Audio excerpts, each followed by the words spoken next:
আমরা পদার্থবিজ্ঞান pro quiz, এটা গতিবিদ্যা এবং নিউটনিয়ান বলবিদ্যার উপরে 20টি এমসিকিউ সলভ করতেছেন। প্রতিটি এমসিকিউ এর জন্য 40 সেকেন্ড আমরা ধরে নিয়েছি। ভর্তি পরীক্ষার ক্ষেত্রে সাধারণত 40 সেকেন্ড একটা করে এমসিকিউ উত্তর করতে হয়। তো আমরা এখানে দেখবো যে 40 সেকেন্ডে আমরা এক একটা করে এমসিকিউ সলভ করতে পারি। একেবারে লাইভ কুইজে থাকবো, কিন্তু পাশে সবাইকে সঙ্গে থাকার জন্য ধন্যবাদ জানাচ্ছি। আর যারা এখনো আমাদের এই ভিডিওটিতে নাই, তাদেরকে বলবো যে ভবিষ্যতে হলেও আমরা যখন নতুন কোনো এমসিকিউ সলভ করবো তখন যেন সবাই আসে। কুইজ আমরা শুরু করছি। কুইজ 1, একটি বস্তুকে খাড়ার উপরের দিকে ভি বেগে নিক্ষেপ করে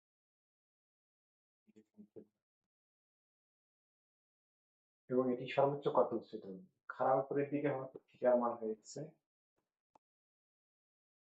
90 ডিগ্রি। 90 ডিগ্রি, তাহলে আমরা এটা জানি যে সর্বোচ্চ উচ্চতার সূত্র হচ্ছে metre square sin square theta by 2 sin 90 degree মান 1, তাহলে আমরা এখানে মান পাবো 1। তাহলে ভিনের স্কয়ার বাই 2 জি, ভিনের স্কয়ার বাই 2 জি এখানে আমাদের আছে। একটা সলভ করতে আমরা পারছি। এবারে দ্বিতীয় কোশ্চেনে আসছি। শূন্যে তির্যকভাবে নিক্ষিপ্ত প্রাচীন গতিপথ কি হয়? আমরা জানি প্রজেক্টরের গতিপথটা হয় পরাবৃত্তাকার বা প্যারাবোলা। আমরা কোথাও কোথাও হয়তো বইয়ে দেখবো যে অধিবৃত্তাকার লেখা, কিন্তু এটা সঠিক নয়।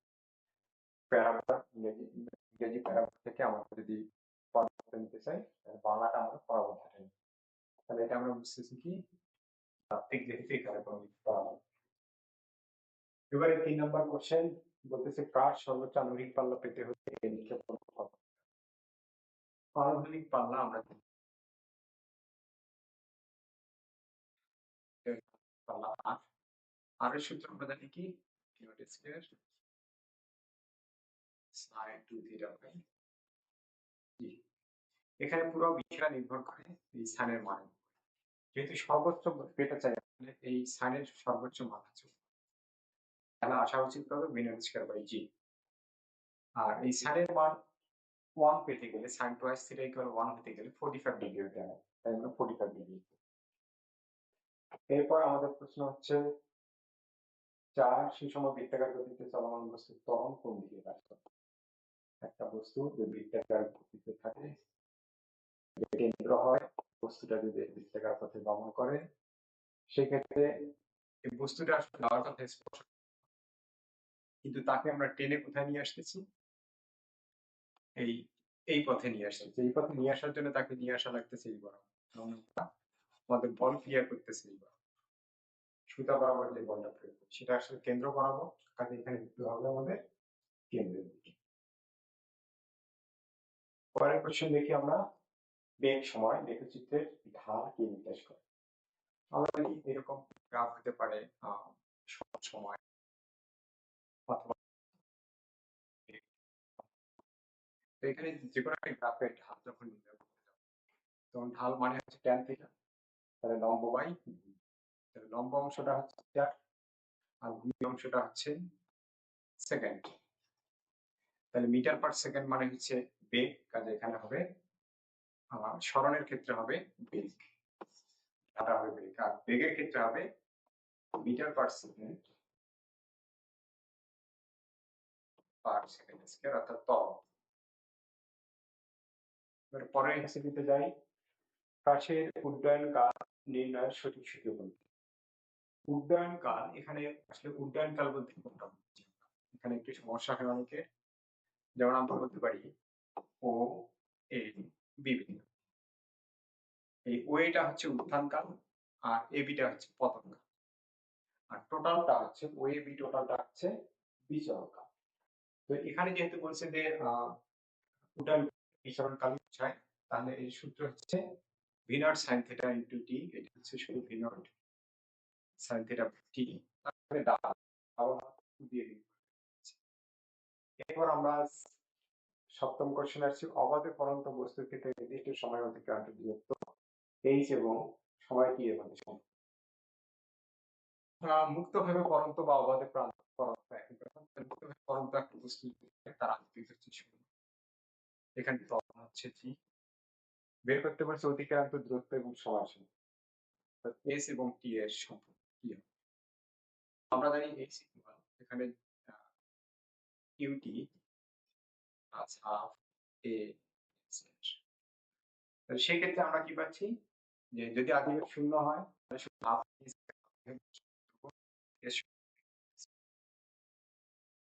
পরের কোশ্চেনটির উত্তর সেই রৈখিক বেগ এবং ব্যাসার্ধ কৌণিক বেগের মধ্যে সম্পর্ক কি হবে। তো এখানে আমরা যদি ই বা ওমেগা আর আর যদি ভেক্টর রূপে যাই আমরা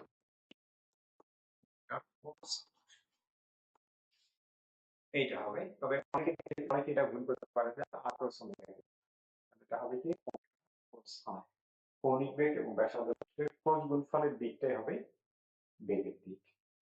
তাহলে এটা এবার আমরা একটি বস্তুকে আণবিকের সাথে 30 ডিগ্রি করে নিক্ষেপ করা হবে 30 ডিগ্রি করে তারপর আণবিক তলা আর হয় 60 ডিগ্রি করে নিক্ষেপ করলে কি হবে। এটা যদি হয় 45 ডিগ্রি 45 তাহলে 45 ডিগ্রি থেকে যতটুকু কম হবে ঠিক ততটুকু বেশি নিয়ে যদি নিক্ষেপ করি 1 ডিগ্রি অতিক্রম তাহলে এখানে হচ্ছে 15 ডিগ্রি তাহলে এখানে নেব 15 ডিগ্রি থেকে গেলে আমরা পাচ্ছি কত 45 প্লাস 60 ডিগ্রি তাহলে এটা হয়ে যাচ্ছে 60 ডিগ্রি। এই 60 ডিগ্রিটাই আমরা পাবো উত্তর। 60 ডিগ্রি আছে 30 ডিগ্রি 60 ডিগ্রি আমরা একই দূরত্ব অতিক্রম করি। এই দুটার ক্ষেত্রে দূরত্ব হবে একই দুইটা একই আছে। এবারে স্থির অবস্থান থেকে সমতলে চলমান বস্তুর সময় চিত্র কি। স্থির অবস্থান থেকে সমতল তাহলে স্থির অবস্থান আদিবেগ শূন্য সমতরণ থাকে ত্বরণ থাকবে। এটা আমরা দেখতেছি এস টি গ্রাফ তাহলে এস আর টি এর গ্রাফের ক্ষেত্রে বেগ সমবেগ এটা ত্বরণ আমরা প্যারাবোলা নিউটনিয়ান বলবিদ্যা থেকে আরেকটা কোশ্চেন বলের ঘাত নিচের কোনটির সমান। বলের ঘাত আমরা বলতেছি যে বলের ঘাত মানে হচ্ছে বল গুণন এটা বলের ঘাত আর এফ জানি আমরা ভরবেগের পরিবর্তনের হলো এফ তার সাথে আবার ডিটি গুণ হচ্ছে তাহলে ডিটি যদি কাটা যায় তাহলে পাচ্ছি আমরা ভরবেগের পরিবর্তন। তাহলে এখানে হচ্ছে ভরবেগের পরিবর্তন আছে এটা। এবারে রৈখিক ভরবেগের সংরক্ষণ সূত্র নিউটনের কোন সূত্র থেকে উৎপাদন করা যায়। রৈখিক ভরবেগের সংরক্ষণ সূত্র এটা বোঝাচ্ছে আমরা ভরবেগ সংরক্ষণশীলতা পাই দুইটা বস্তুর মধ্যে বেশি এটার বেগ বেশি কাজে সংঘর্ষের ঘটনা ঘটে সংঘর্ষের ঘটনা ঘটে আমরা ভিন্ন ভিন্ন বেগে কম বেগে একটা বেশি বেগে সংঘর্ষের ক্ষেত্রে এখানে ক্রিয়া প্রতিক্রিয়া ঘটনা ক্রিয়া প্রতিক্রিয়া সূত্রই হলো তৃতীয় সূত্র। রাস্তার ব্যাংকিং কোণ থিটা এবং বাঁকের ব্যাসার্ধ আর গাড়ির বেগ ভি হলে নিচের কোনটি সঠিক। এটা একটা সূত্রের কথা হচ্ছে তাহলে ব্যাংকিং এর ক্ষেত্রে যে সূত্র আমরা জানি সেটা হচ্ছে ব্যাংকিং এর ক্ষেত্রে tan theta equal square by আর এটা আমরা জানি। তাহলে এই সূত্রটা এখানে প্রয়োগ করা হচ্ছে তাহলে কোথায় আছে ভি স্কয়ার বাই আর তাহলে এই সূত্র। এবার হচ্ছে জড়তার ভ্রামকের একক জড়তার ভ্রামক আমরা যদি কোনো একটা অক্ষ থেকে কোনো একটা বস্তু যদি আর করতে থাকি সেই করতে তাহলে জড়তার ভ্রামক I সমান m স্কয়ার m এর একক হচ্ছে কেজি আর এর একক হচ্ছে মিটার তারপরে স্কয়ার তাহলে KG metre square KG metre square আছে m ভরের একটি বস্তু r ব্যাসার্ধে বৃত্তাকার পথে v বেগে ঘুরলে কেন্দ্রমুখী বল কত। কেন্দ্রমুখী বল তো আমরা এটা আবার সরাসরি সূত্রের কথা বলছে তো আমরা জানি কেন্দ্রমুখী বল centripetal plus centrifugal equal m v square by তাহলে এই সূত্র কোথায় আছে সেটা দেখি আমরা m v square by r সরাসরি আছে কাজে পাচ্ছি। এবারে আমরা আসি কৌণিক ভরবেগ, জড়তার ভ্রামক, কৌণিক বেগের সঠিক সম্পর্ক। তো এখানে আমরা যদি রৈখিকের কথা বলি, রৈখিক ভরবেগ যদি আমাদের পি ইকুয়াল জড়তার ভ্রামকের ইকুইভ্যালেন্ট হচ্ছে আমাদের এম, ভর জানি আমরা এম, এটা হচ্ছে রৈখিক। কৌণিকের ক্ষেত্রে কি হবে এটা শিখলাম। কৌণিকের ক্ষেত্রে ভরবেগ, কৌণিক ভরবেগ এম দিয়ে প্রকাশ করি, এম কে আর দিয়ে প্রকাশ করি, ওমেগা সেটা। তাহলে হ্যাঁ, এটা হলো আমাদের সঠিক। এবারে হচ্ছে ঘর্ষণ গুণাঙ্ক ও ঘর্ষণ থিটার মধ্যে সম্পর্ক। আমরা জানি ঘর্ষণ গুণাঙ্ক ট্যান, সরাসরি সূত্রের কথা বলা হয়েছে, এইটা আমরা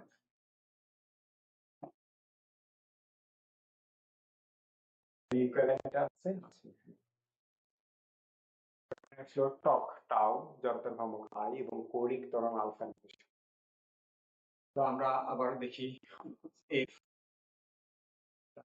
এম এ, এর সম্পর্ক হচ্ছে এফ ইকুয়াল এম। এবারে কৌণিকে যদি যাই, কৌণিকে এফ এর পরিবর্তে লেখা যায় টাও, এম এর পরিবর্তে লেখা যায় ইনার্শিয়া আই, এর পরিবর্তে লেখা যায় আলফা। তাহলে টাও হয়ে গেছে আই, আই আলফা যদি থাকে সেটাই উত্তর। একটি হালকা ও ভারী বস্তুর গতিশক্তি সমান হলে তার ধরে নিলাম হাফ এম ভি স্কয়ার, আর এটা হচ্ছে হাফ বড় এম, এর ভিটা হবে ছোট, তাই এর বেগ বেশি, বড় ভি দিলাম। এবারে বলছে কোনটির ভরবেগ বেশি, তাহলে দেখতেছি এটার ভর বেশি আর এটার ভর হচ্ছে কম, কিন্তু বেগ এর হচ্ছে বেশি, তাই এটা সমান, কিন্তু বর্গের সমান করা হবে। এখানে যদি এম ভি শুয়ে নিতে চাই তাহলে এই এম ভিটা বড়, এম ভিটা এম ভি। এবারে আসি একটি লিফট আগে তবে নিচে নামার সময় লিফটের ভিতরে কোনো কিছু আঘাত অর্জন করে।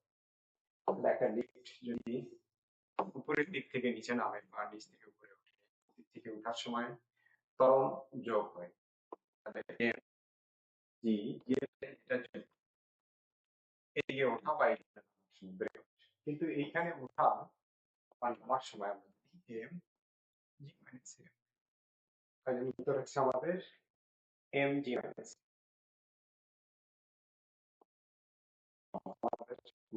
শেষ, আমরা যে এটার ব্যাখ্যাগুলো আমরা একটু দেখতে পারি, ব্যাখ্যাগুলো দেখি কি ঘটনা ঘটেছে। আর সময় শেষ হতে আমরা ঠিকঠাক এটা উত্তর দিতে পারিনি। যাই হোক আমরা শেষ ভেবেছিলাম যে হ্যাঁ করা যায়।